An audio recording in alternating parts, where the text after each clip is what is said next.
आपके दिल में मोहब्बत है ना मुसलमानों के प्रति है। आपके दिल में सिर्फ एक ही काम है, लोगों को बांटो, लोगों को गुमराह करो, मूल मुद्दों से भटकाओ, पेट्रोल के दाम बढ़ाओ, डीजल के दाम बढ़ाओ। पहले तो इन महान व्यक्तित्व को देखिए जो ये सिद्ध करने के प्रयास में लगे हैं कि पाकिस्तान में हिंदू बढ़िया है, खुशहाल हैं।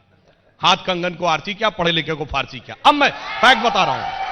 अरे भाई 51 का डाटा मत देखो भाई, 41 की सेंसस देखो।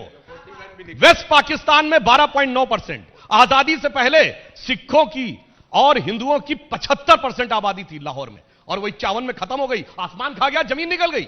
51 में 1.6 पे आ गए। अरे 13% की आबादी 10 साल में 1.6% पे आ गई, और उसके बाद आपको शर्म नहीं आ रही है कहने में कि उनका प्रोसिक्यूशन हुआ। और आइए ईस्ट पाकिस्तान में हमने तो नहीं कहा प्रोसिक्यूशन हो रहा, इंदिरा गांधी ने कहा था प्रोसिक्यूशन हो रहा है। पूरी दुनिया में घूमी थी, अर्थव्यवस्था की बात कर रहे हैं। पुराने लोग बैठे हैं, याद होगा 5 पैसे का टिकट लगा था, जिसको बांग्लादेश का टिकट कहते थे। कोई भी टिकट खरीदोगा 5 पैसा बांग्लादेश के शरणार्थियों के लिए। जब दलाई लामा को शरण दी थी 1959 में, तो हम गेहूं और चावल तक आयात करते थे, पर हमने नहीं सवाल उठाया था आपसे ऊपर। जब आपने तमिल लोगों को शरण दी थी, हमने नहीं कहा था कि पाकिस्तान वालों को क्यों नहीं दी। जब आपने ईस्ट पाकिस्तान यानी आज के बांग्लादेश वालों को 71 में दिया, हमने नहीं कहा वेस्ट पाकिस्तान वालों को क्यों नहीं दी। जब आपने तिब्बत को बुद्धिस्ट को दिया, तो हमने नहीं कहा कम्युनिस्ट को क्यों नहीं दी। जब आपने युगांडा वालों को दिया, तो हमने तो नहीं कहा जी घाना और जाम्बिया को क्यों नहीं दिया, और हमने नहीं कहा।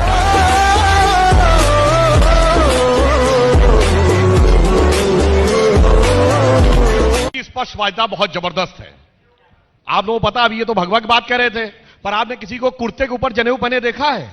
वो फोटो देखी होगी। स्पष्टवादिता, जबरदस्त स्पष्टवादिता है। आप तो बोले समझ के समझ को समझो, पर मैं किस समझ को समझूं? होम मिनिस्टर की समझ को समझूं कि कानून मंत्री की समझ को समझूं कि प्याज नहीं खाने वाली वित्त मंत्री की समझ को समझूं कि लेबर मिनिस्टर की समझ को समझूं कि प्रधानमंत्री की समझ को समझूं कि बीजेपी के एमपीज की समझ को समझूं कि आपकी समझ को समझूं? किस समझ को मैं समझूं? त्रिवेदी, किसी की समझ को मत समझिए, बहन प्रियंका की समझ को समझिए, जो उपद्रवियों के घर पे जाके आंसू बहा रही। और जोधपुर में 109 बच्चे मर गए, मगर वहां पर जाने का मौका नहीं है। इसको देखकर मेरे मन में एक स्वरचित पंक्ति आई, सर शर्म से झुक गया दिया कबीरा रोए, बहन प्रियंका आप सा और नहीं है कोई। ओ ला ला ला ला मेरी गाल सुन, तेरा टैग वाला के बनाऊंगा नहीं धुन। कि बाबा साहब अंबेडकर ने आर्टिकल 14-15 में लिखा था कि सब लोग बराबर हैं और कोई डिस्क्रिमिनेशन नहीं होगा, यही बोला ना इन्होंने।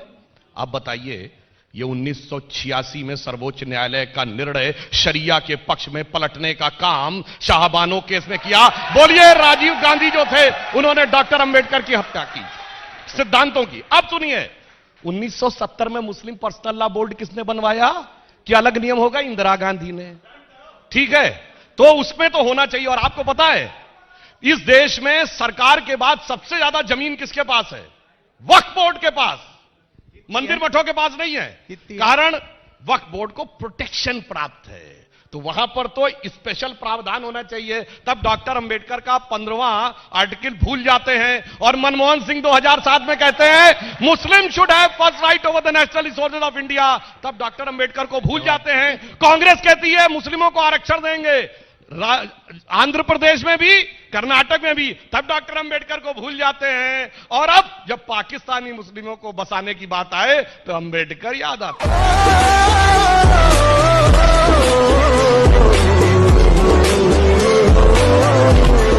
मैंने 200 बार इस एक्ट को पढ़ा है, कहीं पे भी धार्मिक उत्पीड़न शब्द का प्रयोग नहीं किया। और आपके झूठ बोल जाते सुधांशु जी करता हूं, इस मंच से चैलेंज करता हूं 2 जनवरी के दिन कि होम मिनिस्टर और आप जो धार्मिक उत्पीड़न की बात करते हो वो कहां लिखा हुआ? रूल्स एंड ऑर्डिनेंस में होता है, नियम और परिनियमों में होता है। यही समस्या है। राहुल गांधी को नजर आता है मैं टैक्स लग रहा भाई, इनको समझ में आता है एक्ट में नहीं लिख रहा है।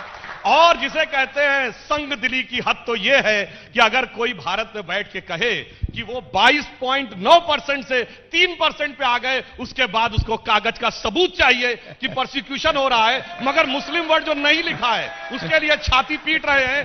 जिनको सुनिए, जिनको क्यों चाहिए? जिसको जाकिर में शांति का मसीहा दिखता है, जिसको इशरत में बेटी दिखती है, जिसको हाफिज में साहब दिखता है, जिसको अफजल में हारात का मारा दिखता है, जिसको याकूब मेनन में जुडिशियल किलिंग दिखती है, जिसको भारत तेरे टुकड़े टुकड़े होने वालों में भटके नौजवान दिखते हैं, उसी को इसमें नहीं दिख रहा है।